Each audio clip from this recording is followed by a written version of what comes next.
Peterson. I didn't Mr. even Rogan. notice you have a two-tone suit going on. Can You're I tell a you about wild this man. suit? Please do. Okay. Well, What's happening with that? company made this for me, LGFG. They made me a dozen suits. Yeah. One for each rule from 12 Rules for Life. Ah. The rules are printed on the back of this underneath the collar.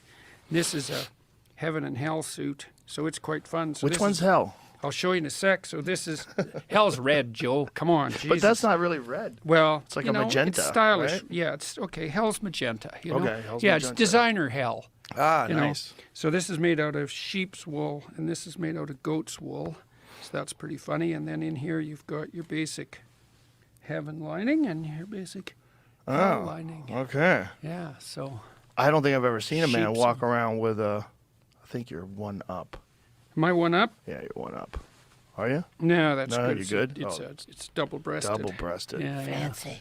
yeah. I've got one suit with you in the lining too. Oh no. I was going to wear it today. I thought about wearing it. It's a black suit with platinum wires in it, which is kind of cool. And inside it's got black and white images of like really sharp, harsh graphic images of you and Brett Weinstein and Ben Shapiro and Russell Brand and, you know, as an assortment of the Oh, that whole intellectual Sam dark Harris web too. thing. That's Sam's the guys, in there. man. Sam's in there too. Yeah, yeah. I still have hope for Sam Harris. Yeah, me too.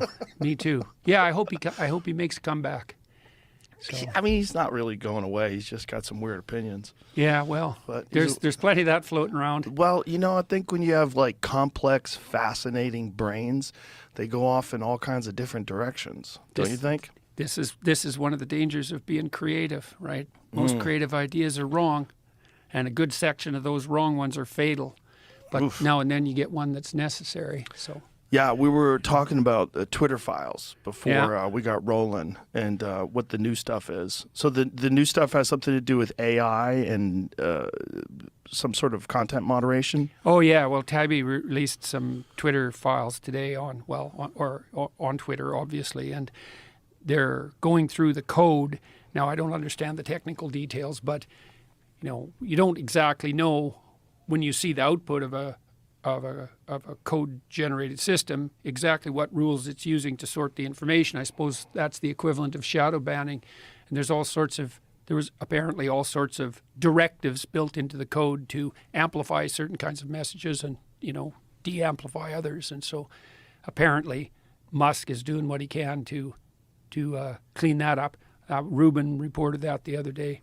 Yeah. And then Tybee today, he was talking more about the whole Russian collusion fabrication. Yeah. So that's also real fun. Well, how about the one guy that was going after Trump, who it turned out was actually in collusion with the Russians? Oh, yeah, that's a rough one.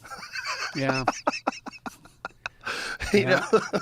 Yeah. Well, the best defense is a good offense, you know, and so I guess. Yeah, I guess. I know. But we're in a it's just crazy like, world. why would anybody not think that that was going to come around to get them?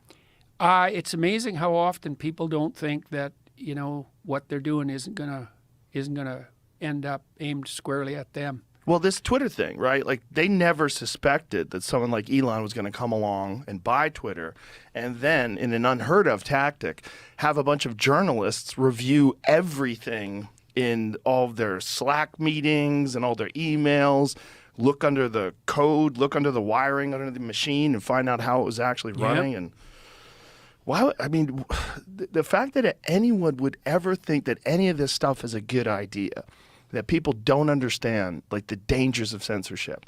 They don't understand where this leads to. Yeah, well, we're seeing a little bit of that emerge on the right now, you know, which is kind of frightening to me. So I'm an admirer in many ways of what's going on in Florida, you know, with DeSantis. But him and Rufo, who I also think has got a bit of a clue, are trying to, what would you say, limit or even ban critical race theory. And the problem with that is you can't define it, right? Right. So how do you control something you can't define? And the answer is you battle it out on the battleground of ideas.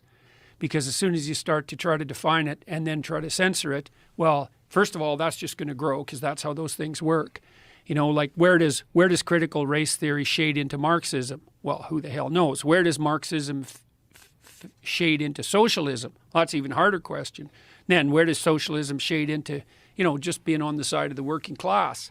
Well, all that's fuzzy beyond belief. And so once you get to the point where the government has to step in and regulate, say, what education systems are doing, you're already in deep trouble. And because I don't see how it can really be done. Because I can't define critical race theory. You know, I mean, more or less you can get some sense of the cloud of ideas that's associated with it. But trying to draw the lines, how are you going to do that? And then, of course, you enable, inevitably, no matter what your goal is to begin with, you're going to control a certain form, let's say, of pathological communication, misinformation. That's just going to play into the hands of people who like to censor, and that's just as likely on the right as it is on the left. So, no, it's a real dangerous game. Is the problem like the term critical race theory it's open to interpretation?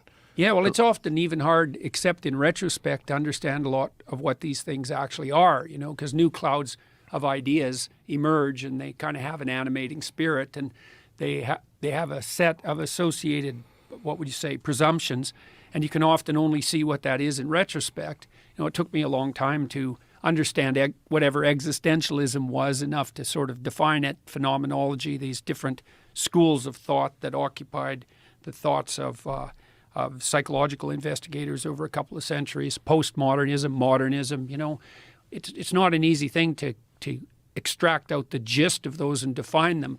Plus, as I said, they have very fuzzy boundaries. So, well, what I saw with DeSantis was he had a concern that it wasn't just Black history that they were putting into this critical race theory, but that he saw that there was queer theory, which was in this thing that they were teaching in school. And like, how does that have anything to do with Black history?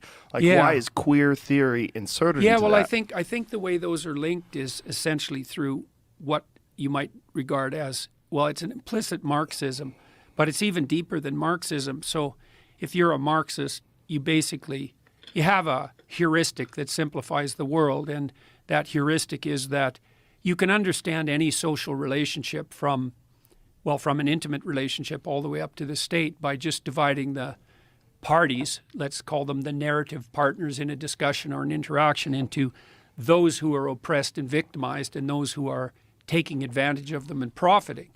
That's basic Marxist theory of economics. And there's obviously some truth in that, because when systems become corrupt, that's how they operate, right? It's exploitation and victimization. And every system tends towards corruption. And if your eyes are open a little bit, or if you've moved from naivety to cynicism, then you can see every interaction as a power dynamic.